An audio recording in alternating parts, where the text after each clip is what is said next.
Okay, hi everyone. So very excited for this interview today. So we have Traven Teng, who is a tech recruiter in his dream job of sorts, a career coach, and also an investor as well. So thanks Traven for coming on this interview. Welcome, nice meeting you, Marc. Sure. Yeah. So actually, for myself and for the others out there, right, could you share a bit about your own story about where did you get started and how do you get to where you are today? Yeah.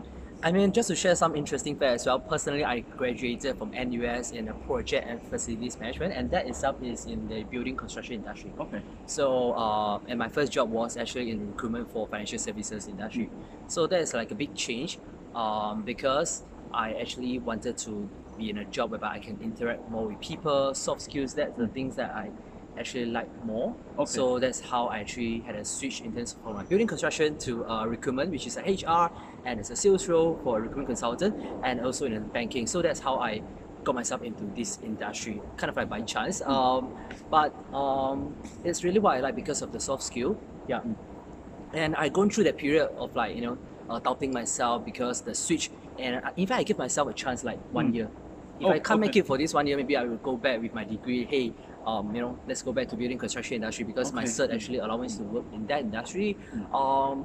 So there was a period whereby I start to doubt myself, but there was also a period I pick up a lot of reading materials on like what exactly do I want, what is really good for me. So that got me thinking a lot. I think that's a good thing because it was a kind of struggle back then because I need to achieve my sales and I need to ask myself like, is this industry, is this job for me? I'm sure for those of you out there, I guess, let me make a guess, majority of you are likely in a job whereby this may not be as directly relevant to your degree that you're holding right now. So that's a common problem. So I gone through that much earlier maybe and got into a lot of thinking, research, and even got myself into many courses to find out what exactly I want. So with that, my experience, and in fact, the first job wasn't that smooth, so I actually moved on a second job in just a 1 year time. Oh, okay. Yeah, because I like the job itself, but I don't like actually the company I work for, the culture, the work hours. So that's the reason why I doubted myself. But it's actually, I realized it's not the job I don't want. I like the job, but not the environment, not the other factors. So then again, it's another time where I have to ask myself like, not only from let's say the first turning point from the degree like building construction degree to a job that is in HR recruitment, and to a second point whereby I'm in the right like career, right job in a recruitment consulting, but the company work hours, all that is not what I want, the micromanagement. So that was another time I had to ask myself like, is this job for me? So for those who are facing such a situation right now, you're asking yourself, hey, is this job for me? You may not say it loud, but I'm sure those questions sometimes pop out in your head, right? It's perfectly fine, and it's because of the fact that I've gone through all this like period. I know how to actually solve it through like experience, because this is actually my fourth job right now, recruiting for big tech companies, and it's kind of like a dream job because of the company, the culture, the people that I'm actually interacting with. But it's not something that I could imagine even like 3-4 years ago. So if I were to just summarize like in terms of like a tips or advice for you in terms of career planning management is, how do I put it? I would say the first thing is really you must know what you want and what you don't want. A lot of people know what they don't want. Like they know they don't want, how do I put it? Maybe not really. Let me just rephrase it again. I think actually many people actually don't know what they want and don't know what they don't want. Yep. The lost phase, that's pretty common. So my first point is find out what you want first before getting into what you want. Because a lot of people, they come to me on like, hey Traven, I need some help. I'm not so keen into my job right now, I need some help, but they don't know what they want and they ask me for advice on like, can you help me to look at my CV or interview tips? So that is usually the second or third steps.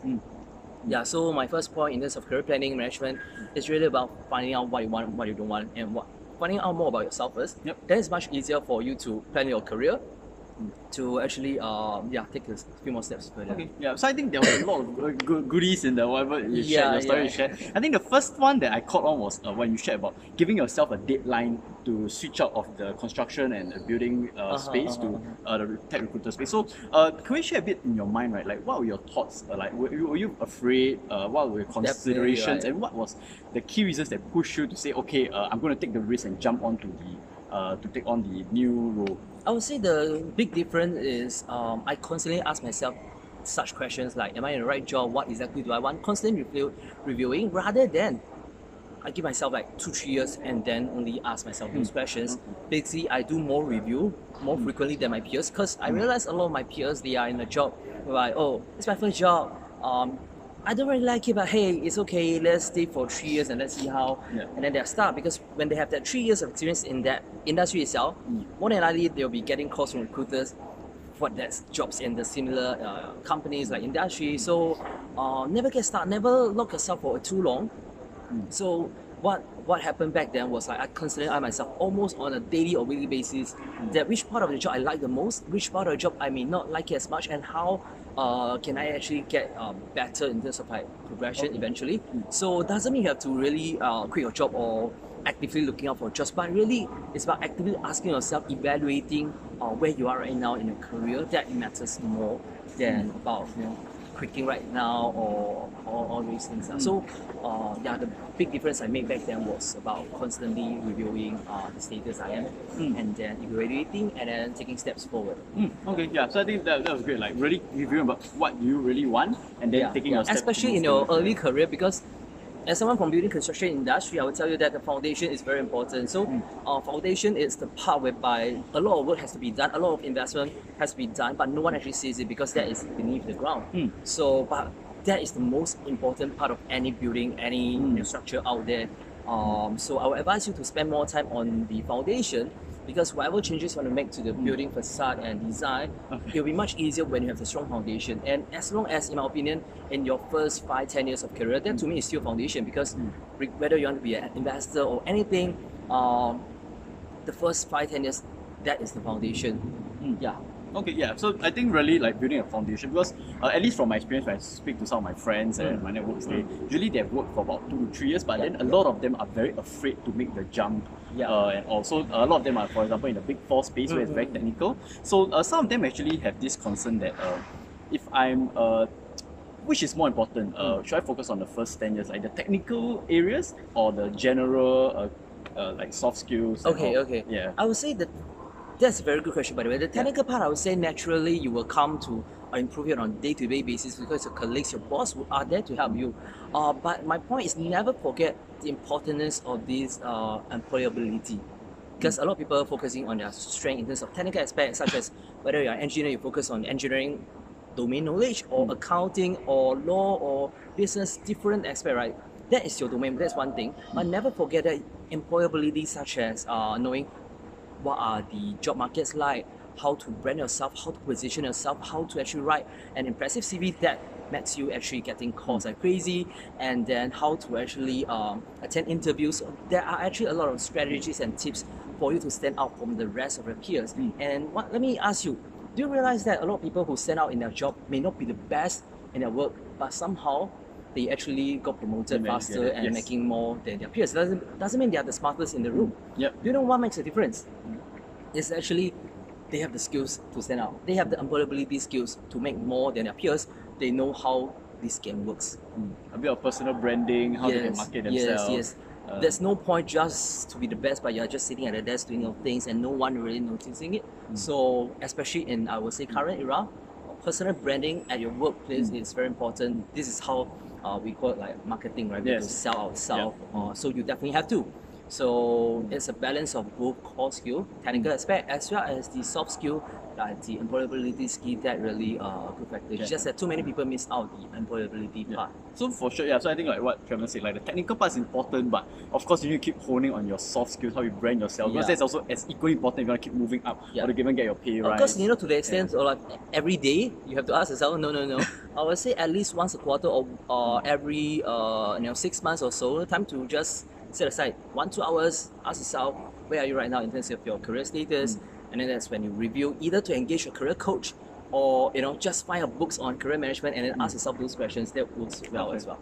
So the other question I have that I got from a few of my friends was that so a lot of them, they are not they know that they probably want to jump, but so they are afraid to do so, and one of the main reasons is because of the potential pay cut. Because if you jump to a whole industry that they don't have much experience in. So what would be your suggestion or advice for people that are at this stage where they are looking like, I think it's time to switch, but I'm very afraid that my pay will get cut, I'm going to a new industry and all. Mark, this is a brilliant question. You know why? Because I'm getting such questions almost on a constant basis. Like, this is super common question. And let me ask you this question.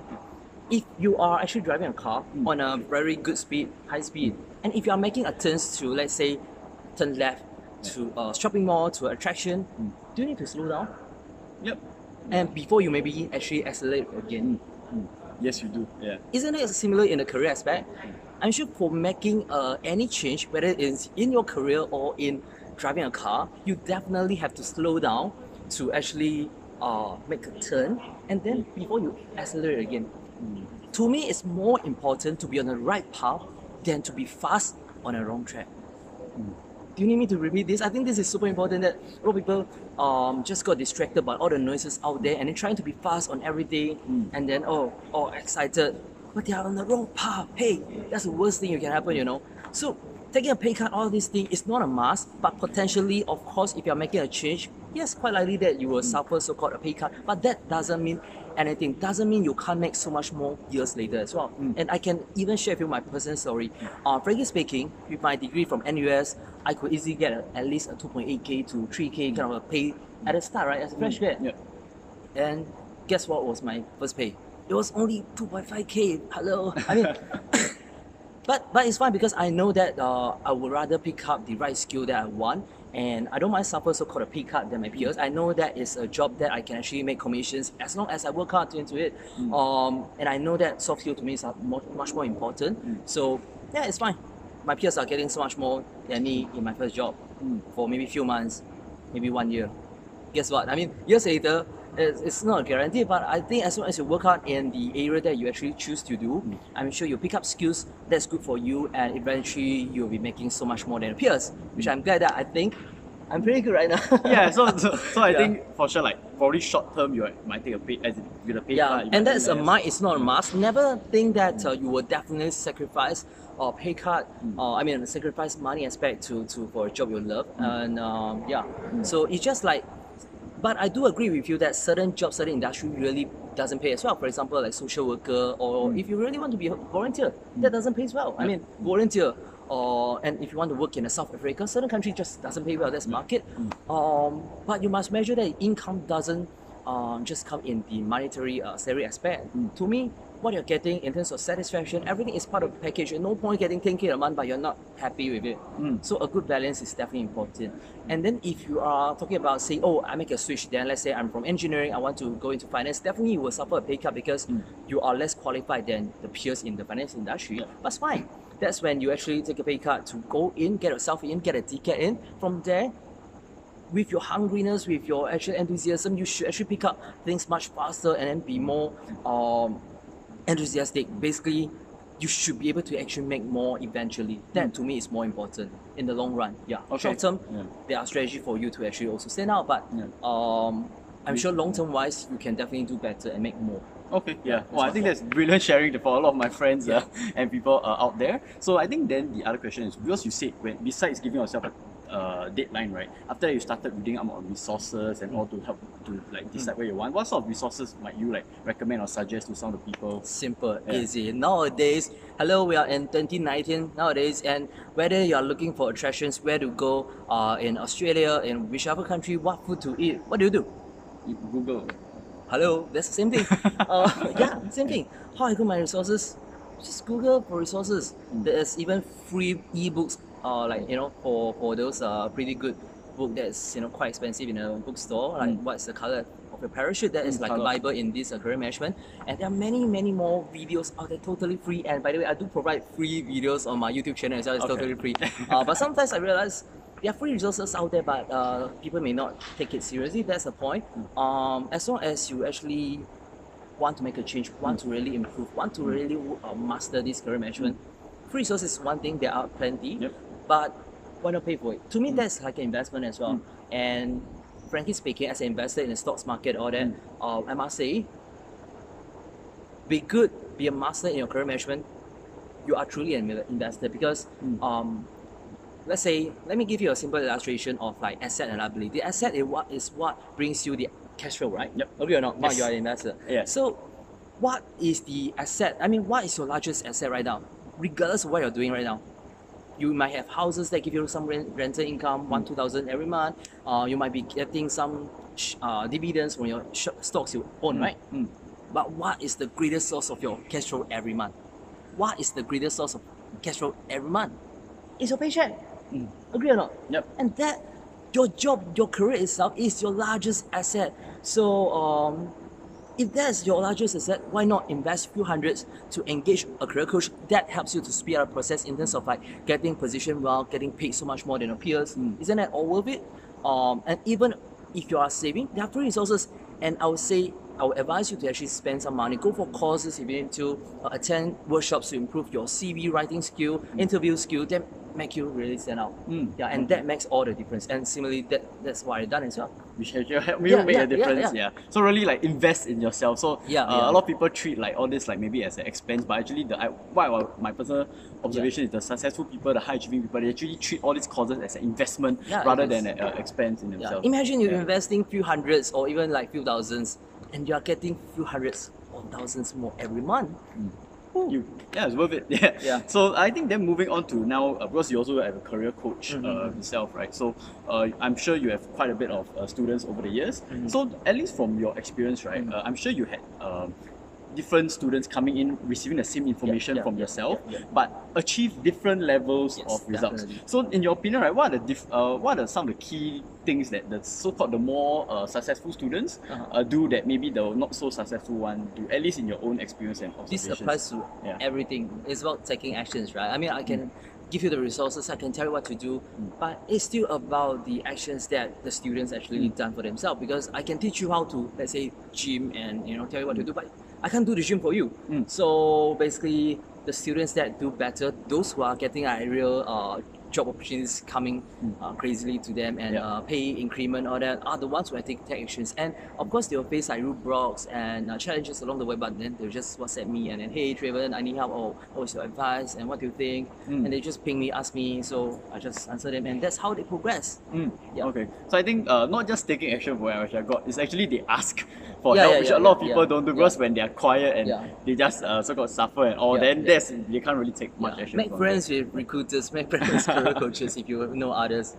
Okay, so I think for my final question, right, is let's say if suddenly, right, one day you were left in a city just all by yourself. You lost your reputations, your money, your resources all Take gone. away everything, right? Take away everything, right? Cool. So what would you personally do from day 0 to day 30 to not only bounce back to where you are today, right, your dream job, but also beyond where you are currently? I think to talk about day 1 to day 30, that might take a few hours. Let me just break the 30 days into 3 parts. Maybe the first day 0 to day 10, and the second part 11 to 20, and then 21 to 30 days, right? Basically, the first part I will do is really figuring out what am I really good at, what are my skill set, what do I do better than the rest of the people, and what do the market needs.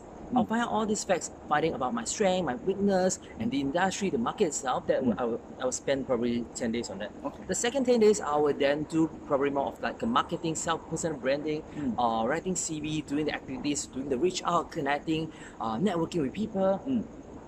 And then the third stage, which is the last 10 days, is then you should be at the interviewing stage. You should be at the stage where you are getting offers coming to you, and then that's when you decide on which is best for you, assessing the options, all that.